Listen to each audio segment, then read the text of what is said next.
What's going on, guys? Power GPU here.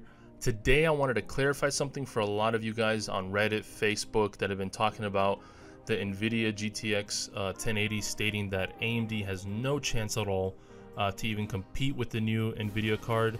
Well, I want to let you guys know, you guys got to be careful what you say, because honestly, when you look at this chart here that I have, when it says 2 times the performance and 3 times the efficiency versus a Titan X, if you look on the left hand side, which a lot of people miss this, it says relative VR gaming performance. That is a completely different statement for when it comes to actual gaming.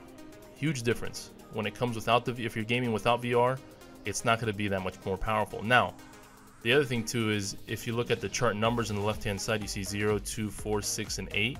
Well, yeah, obviously from, it looks like 3 point something compared to 6 point something. Yeah, it's 2 times the performance, but again, in VR. Where there's been some benchmarks that have been released through somebody from NVIDIA. Now they have Ashes of the Singularity.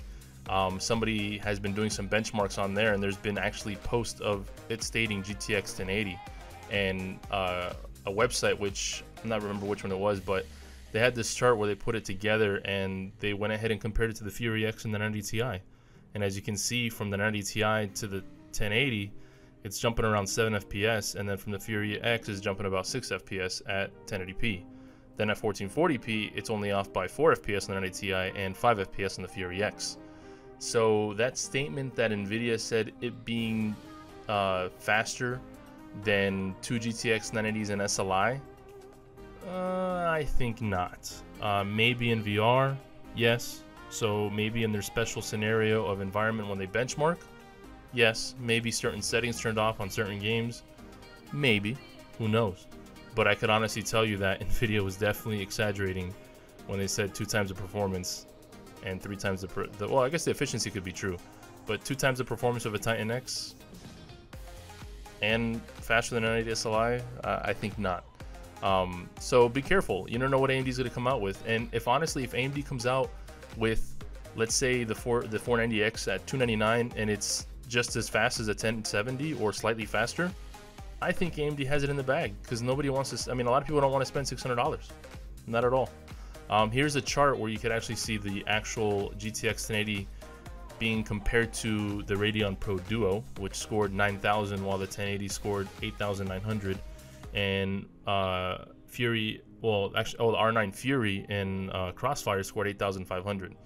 Now again, you got to take this all still with a grain of salt. Benchmarks have not been released completely or officially, so again, it's not completely true yet.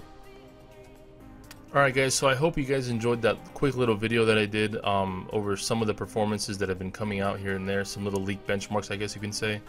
But please do me a favor, don't count AMD out yet. They haven't come out with their video cards yet, which will be announced at the end of this month. And like I said, I will be getting one of the latest ones through them as well, the highest end one that they do offer, to compare against the 1080 or the 1070. It depends on what market AMD is going to be going for, because from the looks of it and what the rumors are stating is that AMD is going to be going more towards the, I guess, the mid-level tier, which they're trying to price their 490Xs at $299, or their 490s around $299. Who knows what exactly is going to happen, but if that's the case, to be honest with you, I hope AMD does, because we honestly nowadays don't need this much performance, and I'll explain to you the reason why I say this.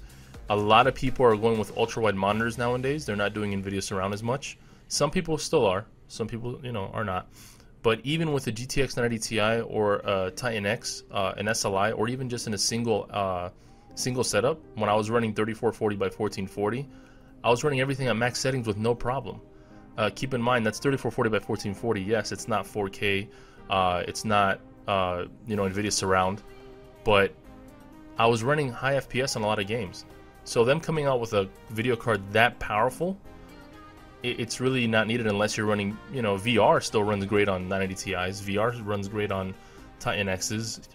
They still have those cards that are running great performance at that resolution, or what VR is taking up as far as VRAM and stuff.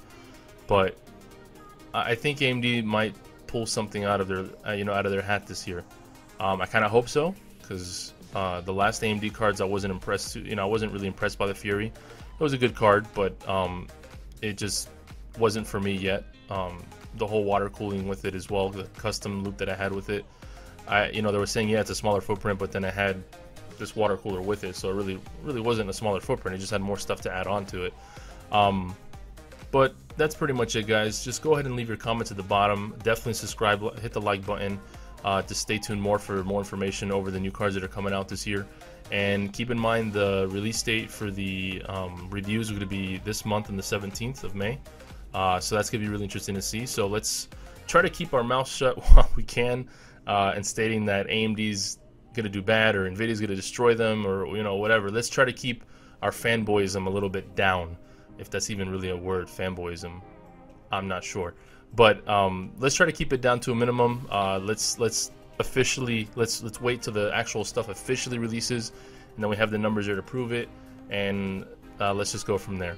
Alright guys, I hope you guys enjoyed this video as well. This quick little update I wanted to do, even though I wasn't planning to do. I just saw too much people fighting over the internet for this stuff.